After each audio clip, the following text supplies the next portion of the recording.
Je vais vous présenter le métier de comptable assistant, à savoir son environnement de travail, ses différentes activités, puisque si l'on travaille dans une petite entreprise et dans une grande entreprise, ce n'est pas tout à fait les mêmes rôles, les mêmes missions du comptable assistant. Celui-ci va donc travailler dans différents environnements et notamment au sein de secteurs d'activité aussi qui sont, par exemple, le secteur d'activité marchand ou non marchand. Alors, le secteur d'activité marchand se compose de plusieurs types de structures, comme d'activités, comme par exemple le service ou alors la prestation de service, ou alors le travail au sein d'une entreprise de négoce ou une entreprise industrielle, c'est-à-dire de fabrication. Et puis, on peut travailler dans un environnement non marchand, tels que les hôpitaux, les administrations, voire les associations. En tout cas, les missions comptables sont quand même assez, font partie de normes de comptabilité. Donc, il va falloir justement faire, à travers ces différentes missions, la comptabilité de la structure selon justement ces normes comptables et le plan comptable général. Le comptable assistant, donc ses principales missions sont composées donc de la vérification, de la justification des comptes, de la rectification si besoin.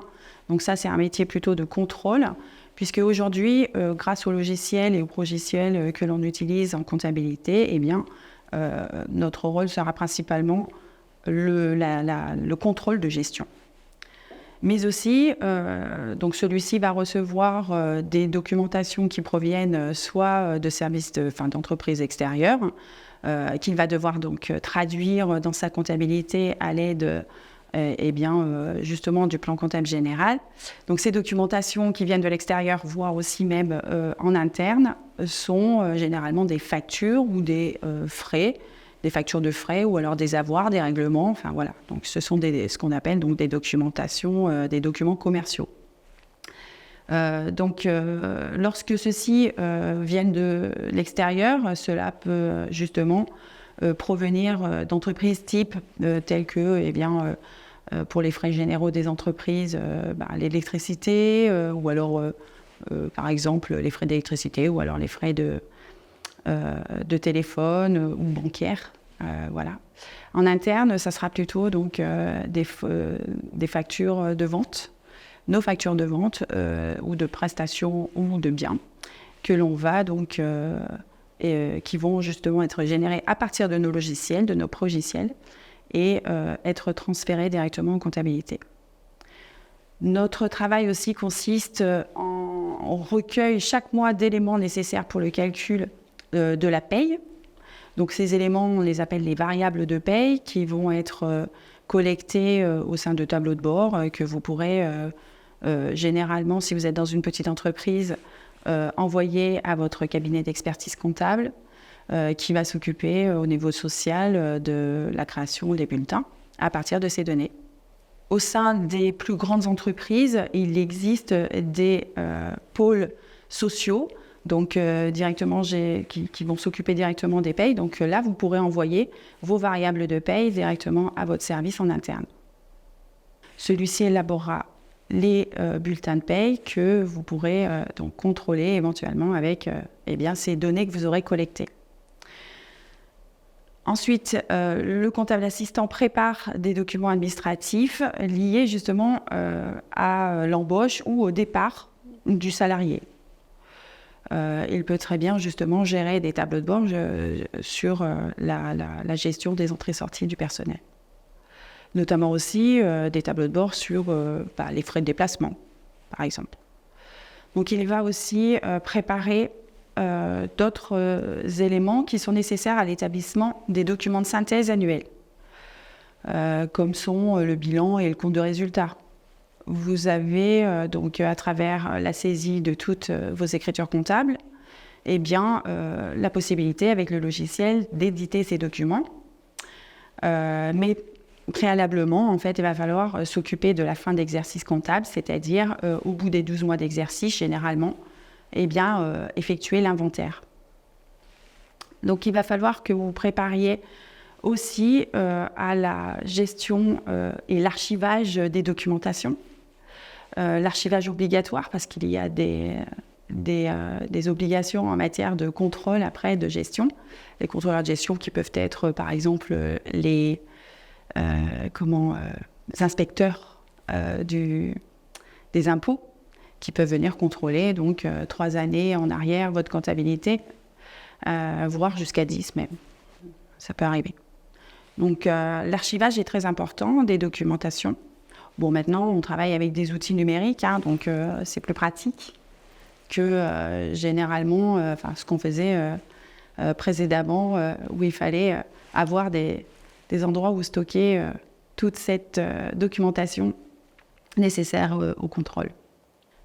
Donc, les outils numériques, justement, vous allez devoir savoir les utiliser de façon la plus optimale possible. Donc, ça, pour le coup, ça fera l'occasion, justement, de vous expliquer l'importance de suivre votre programme à la carte qui sera dédié à votre situation en matière de connaissance des outils.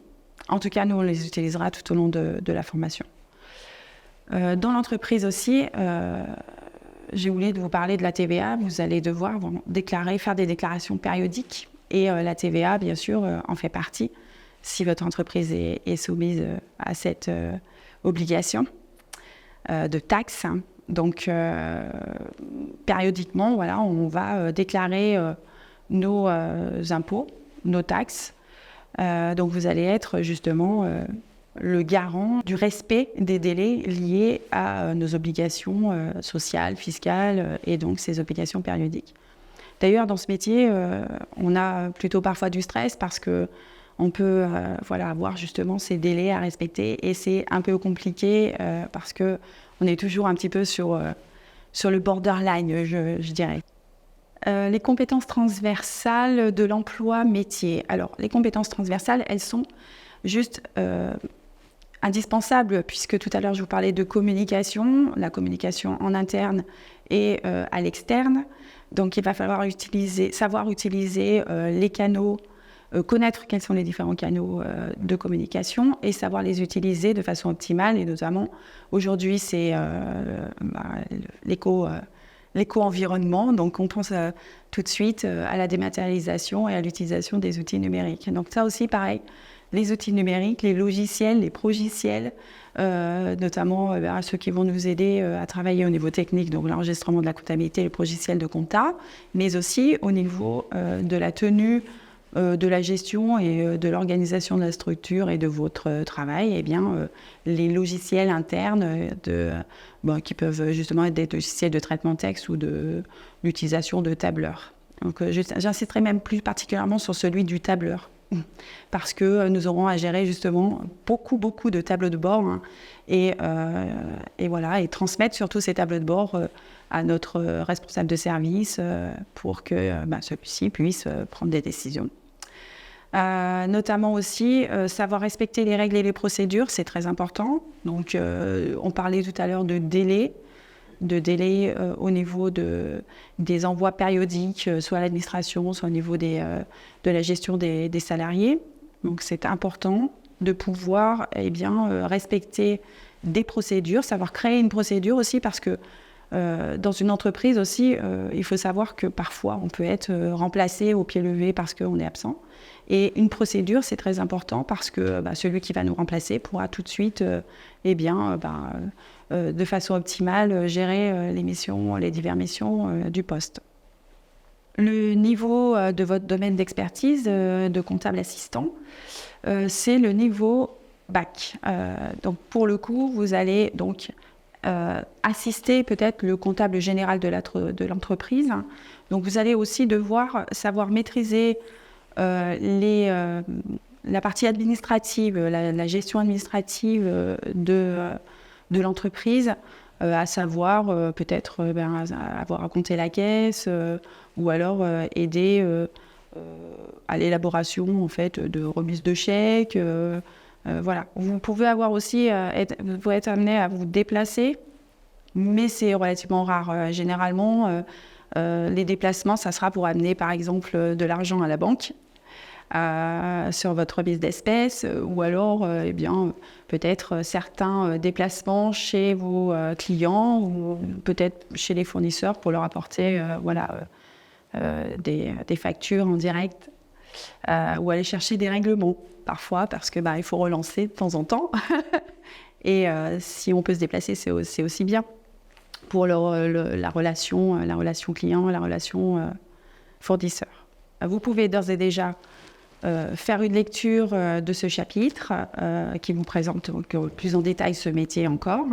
Et je vous invite à poursuivre pour connaître vos référentiels métiers dans le chapitre suivant.